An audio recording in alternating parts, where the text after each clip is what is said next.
कि TRE 4 का vacancy आएगा, लेकिन एक अनुरोध करेंगे आंदोलन करने वाला से, इन नेता सबके चक्कर मत पड़ना। पिछला बार सब मुकदमा का अभियुक्त बनवा दिया था। जो बेचारा गरीब का बेटा पकड़ा गया, नाम पड़ गया, वो जेल चल गया। आंदोलन करिए, वैधानिक तरीका से स्मारक पत्र दीजिए, लेकिन इन नेता सबके एकदम प्रवेश निषेध, एकदम क्रिया खा रहे हैं। एको कट्ठा जमीन नहीं लिखवाएंगे और नौकरी भी TRE 4 में देंगे। नमस्कार, हमारा नाम है समरीन और आपने देखना शुरू कर दिया है लाइव सिटीज। देखिए, आपने देखा है कि आज विधान परिषद में एक बार फिर से शिक्षा का मसला गूंज उठा था और आपने देखा है कि JDU MLC नीरज कुमार भी किस तरह से एक्शन में दिखाई दे रहे थे। और ऐसे में अभी अभी लाइव सिटीज ने भी बिल्कुल एक्सक्लूसिव बातचीत की है JDU MLC नीरज कुमार से। और आपको हम बता दें कि नीरज कुमार ने कई बातों का जिक्र किया है। 16 तारीख को अभ्यर्थी जो सड़कों पर उतरने जा रहे हैं उनसे भी नीरज कुमार ने बड़ी अपील कर दी है। और क्या कुछ कह रहे हैं JDU MLC नीरज कुमार, सबसे पहले आप उनको सुनिए। तो देखिए, इस वक्त हमसे बातचीत करने के लिए MLC नीरज कुमार जी हैं। सबसे पहले बहुत शुक्रिया बातचीत। हाँ, धन्यवाद। सबसे पहले तो हम आपसे जानना चाहेंगे कि आज हमने देखा कि सदन के भीतर खूब हंगामा हुआ और आपने भी शिक्षा का मसला उठाया।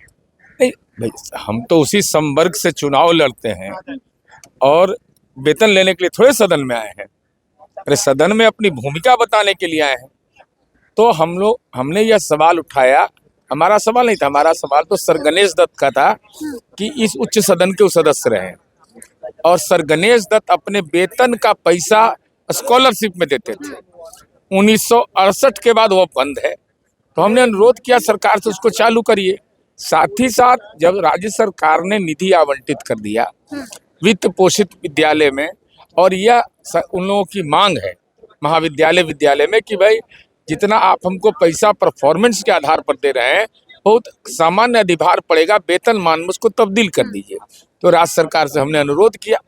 अब शिक्षकों का प्रोन्नति का मसला है, सेवा शर्तों का मसला है, उनका स्थानांतरण का मसला है। हाँ, बिल्कुल, वेतन विसंगति का मसला है। तो भाई, आप राज्यकर्मी का दर्जा दे दिए तो वेतन विसंगति क्यों रहेगा? और सेवा शर्तों पर हमारा उच्च सदन बहुत अच्छा काम करता है, इसलिए हमने उस सवाल को उठाया। लेकिन BPSC TRE 4.0 को लेकर के खूब हल्ला हंगामा नहीं, हंगामा नहीं। 16 तारीख को महाआंदोलन। माननीय मंत्री जी ने 2 बार आज बोला, जबकि वह संदर्भ नहीं था, कि TRE 4 का वैकेंसी आएगा, लेकिन एक अनुरोध करेंगे आंदोलन करने वाला से, इन नेता सबके चक्कर मत पड़ना। पिछला बार सब मुकदमा का अभियुक्त बनवा दिया था।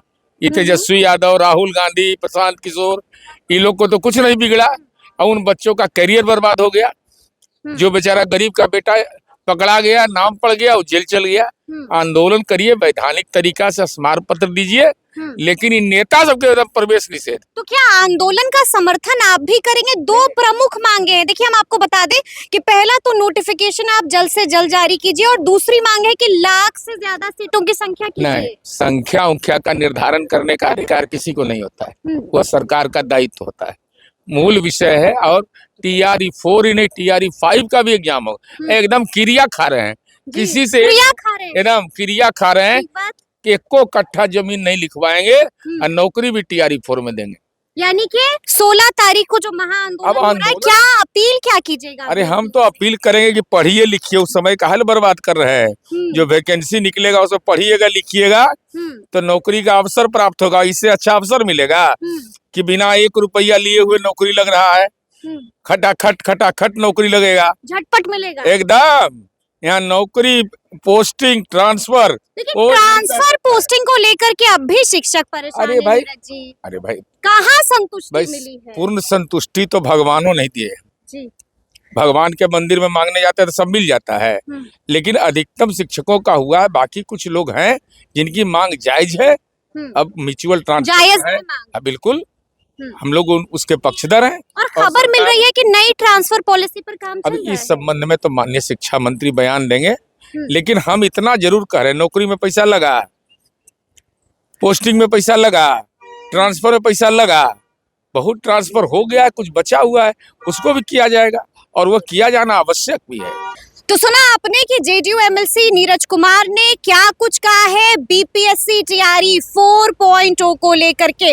बहुत कुछ कहा, शिक्षकों की ट्रांसफर पोस्टिंग का भी यहाँ पर जिक्र हुआ था और उन्होंने बताया है कि आगे आगे क्या कुछ होने वाला है। और आपने लगे हाथ ये भी सुना कि उन्होंने अभ्यर्थियों से कौन सी बड़ी अपील कर दी है। तो अब देखना होगा कि आगे आगे क्या कुछ होता है और देखना ये भी होगा कि क्या वाकई में अभ्यर्थी जेडीयू एमएलसी नीरज कुमार की बात मानेंगे। क्या कुछ होगा वो भी आपको बिल्कुल इसी तरह से सबसे पहले लाइव सिटीज ही बताएगा। तो फिर ये पूरी चर्चा, पूरी बातचीत और पूरा वीडियो आपको कैसा लगा है कमेंट करके हमें जरूर बताइएगा। तो ऐसे तमाम अपडेट्स के लिए बिल्कुल ऐसे ही हमारे साथ बने रहिएगा और देखते रहिएगा लाइव सिटीज। बहुत शुक्रिया।